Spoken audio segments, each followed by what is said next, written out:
Hey everybody at Robbins Nation, I am here to give you some information about a question I get asked all the time. Everybody's looking for the minimum effort to put in to get the maximum result, which is good. That's not a bad thing. So what we get a lot is, what is the most important exercise I could do for my health? Or what is one thing that I could do that I would get the max benefit out of for my long-term health? So tough question, but what I usually come back to is a full squat stretch. So that is confusing because people don't know what that is. So we're going to show you what that is today, and we're going to show you what it takes to do a full squat, and we're going to hopefully find some people that don't have such a good full squat and kind of pick them apart. Luckily, we found someone who does have a good full squat, which is Katie. All right. So Katie, if I say get down into a full squat, what does that look like? Okay. So from here, right? So so I'll do it from the front, and Katie's going to do it from the side. So what should happen is you should be able to get down into this position pretty easily. So for most of our patients and most anybody that's walking around, if I said get down into a full squat, a lot of them would say I can't do that, or they would try to do it and something bad would happen, and I would tell them, I would ask them, when was the last time you did that? And they would either say I don't remember, or it's been decades since I've done that. So what we see a ton in our clinics is a lot of low back pain, a lot of hip pain, a lot of knee pain, knee replacements, hip replacements.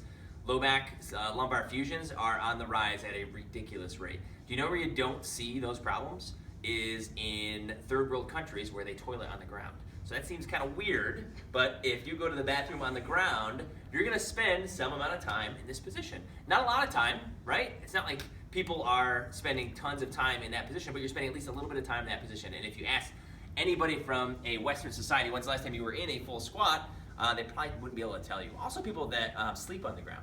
So if Katie were to lay down on the ground right now, so go ahead and do that, her body and her lower extremity has to go through a certain range of motion to do that. Okay? So most people sleep in a bed that is where? Like up this high. So when you think about it, you don't get down into a full squat because it's not something that's required for you to do as part of daily living. So now Katie has to get back up. And so it doesn't seem like much, but she has to get into some end range hip flexion, knee flexion, ankle dorsiflexion in order to do that. So what everyone should do is you should spend 10 minutes in that position. People say, well, I can't do that. What's the best way to work on that, or what are specific things I can do? And there's stretches and mobilizations and things that I can tell you. But the best thing to do is to spend 10 minutes in that position. If you can't spend 10 minutes in that position, then what you should do is use something to help you. So getting down into this position like this, if you can't hold that position by yourself, then use something to help you out. Door frame works good, like if you kind of hooked into a door frame like that, but something like the end of a table or something that's not going to run away from you. So if I was really struggling, I would pull like that and I would fall backwards. So something that's pretty stable that will help you out with that. So let's go next door and find a couple people maybe that don't have such a good full squat.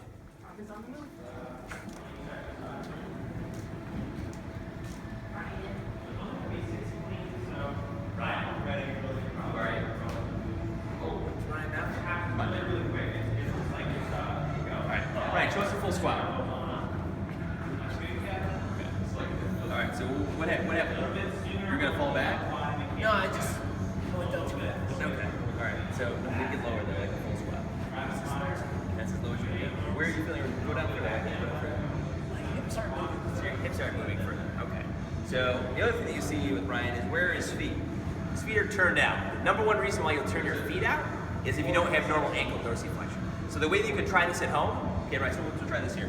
All right, so turn your toes way out. Okay, and then go down into a full squat. Okay, is that easier or harder? It's easier.